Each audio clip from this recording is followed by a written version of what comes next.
Banyak pengamat yang memprediksi bahwa kita akan masuk ke periode krisis antara 2026 sampai 2030 yang cukup menantang. Mulai dari masalah iklim sampai ketidakpastian ekonomi global. Nah, di saat banyak sektor goyah, sepertinya justru pertanian yang diprediksi akan menjadi primadona yang tidak ada tandingannya. Nah, di video kali ini, mari kita bahas kenapa sih petani itu diperkirakan akan menjadi raja baru di era krisis. Sebagai bonus, kita juga akan membahas 7 jenis tanaman yang diperkirakan bisa sangat laku kalau kalian menanamnya. Jadi, kenapa sih petani diperkirakan akan menjadi raja baru di era krisis? Alasan yang pertama adalah karena pangan menjadi mata uang masa depan yang sebenarnya. Di masa krisis, teman-teman mungkin bisa melihat bahwa nilai uang itu naik turun nggak jelas. Tapi satu hal yang pasti, perut ya tetap aja butuh dikasih makan, dan semua orang membutuhkan bahan pangan. Disinilah posisi petani menjadi sangat kuat karena mereka memegang kendali atas barang yang paling dicari oleh semua orang. Kalian harus sadar bahwa emas ataupun kripto itu tidak bisa dimakan saat rak supermarket kosong. Ketika terjadi kelangkaan pangan, siapa yang punya bahan makanan seperti stok beras, sayur, atau buah, dialah yang punya kuasa untuk menentukan keadaan. Petani tidak lagi sekedar menanam, tapi juga menjadi penyedia solusi hidup mati buat banyak orang. Kemudian alasan yang kedua adalah terganggunya rantai pasokan global. Jadi sampai tahun 2030 nih diprediksi bakal penuh dengan hambatan logistik internasional, entah karena konflik geopolitik atau kebijakan proteksionisme negara lain. Artinya, barang impor bakal menjadi sangat mahal dan susah didapat. Kondisi ini otomatis membuat produk lokal hasil tani teman-teman sendiri menjadi raja di pasar domestik. Kalian tidak perlu terlalu takut untuk bersaing dengan produk luar yang harganya biasanya lebih murah padahal kualitasnya belum tentu lebih bagus. Di saat rantai pasok global macet, ketergantungan masyarakat kepada petani lokal akan meningkat drastis. Hal ini membuat pasar teman-teman menjadi sangat luas dan stabil karena pembelinya ada di depan mata. Tapi ya, tantangannya bagaimana caranya kita bisa konsisten memenuhi permintaan pasar. Kemudian alasan yang ketiga adalah kenaikan harga pangan yang gila-gilaan. Inflasi mungkin menjadi sesuatu yang menyedihkan buat banyak orang, tapi untuk produsen seperti petani, kenaikan harga pangan bisa menjadi berkah tersembunyi. Di saat harga-harga pasar melambung tinggi, teman-teman yang punya ladang sendiri bisa menikmati margin keuntungan yang jauh lebih besar. Kalian bukan lagi sekedar buruh, tapi pengusaha yang produknya selalu laku keras. Apalagi kalau barangnya diekspor, bisa untung lebih banyak lagi.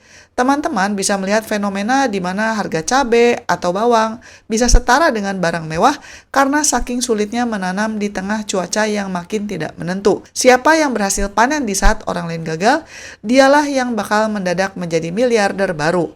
Krisis ekonomi justru menjadi momentum buat petani untuk naik kelas secara finansial. Tapi tentu saja keuntungan besar ini juga datang dengan resiko yang besar juga. Tapi dengan manajemen yang tepat, kita bisa memperbesar kemungkinan sukses dan mengelola hasil panen untuk investasi jangka panjang. Alasan yang keempat adalah adopsi teknologi smart farming yang semakin murah. Dulu, petani itu identik dengan lumpur dan kerja keras fisik yang melelahkan. Tapi sebetulnya zaman sekarang ada berbagai teknologi yang bisa dimanfaatkan seperti sistem irigasi otomatis atau menggunakan drone untuk memantau atau juga menggunakan sensor tanah.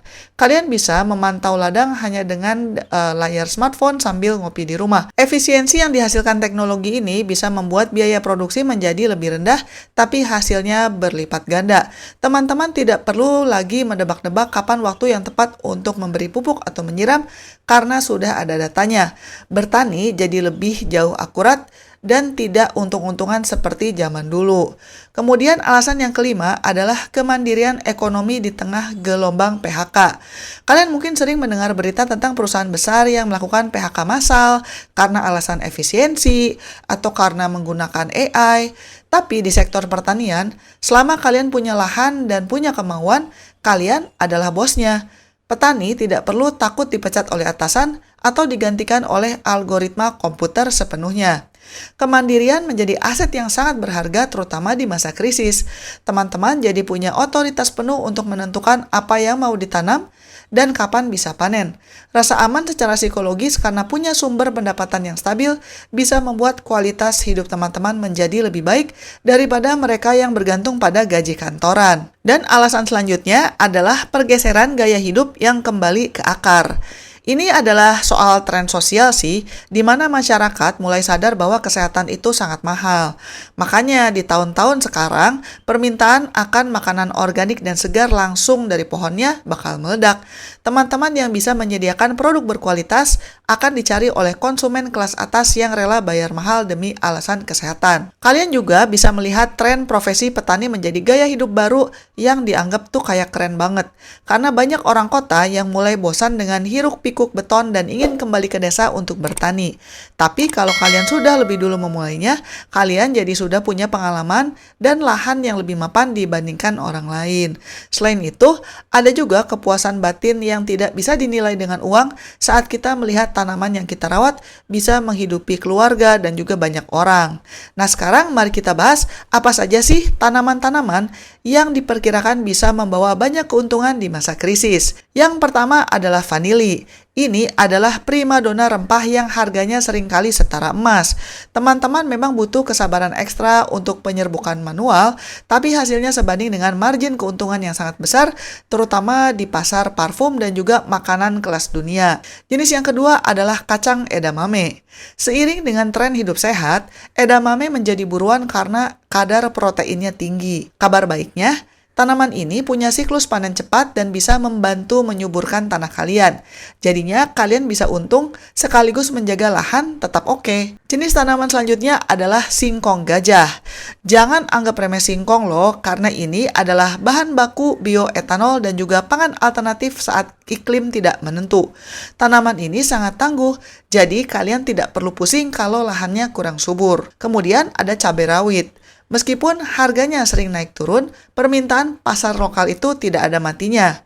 Kuncinya, kalian harus menggunakan teknologi seperti irigasi tetes supaya tetap bisa panen di saat cuaca ekstrim atau diolah menjadi sambal botolan supaya bisa dijual lebih lama. Kemudian jenis tanaman selanjutnya adalah pisang Cavendish.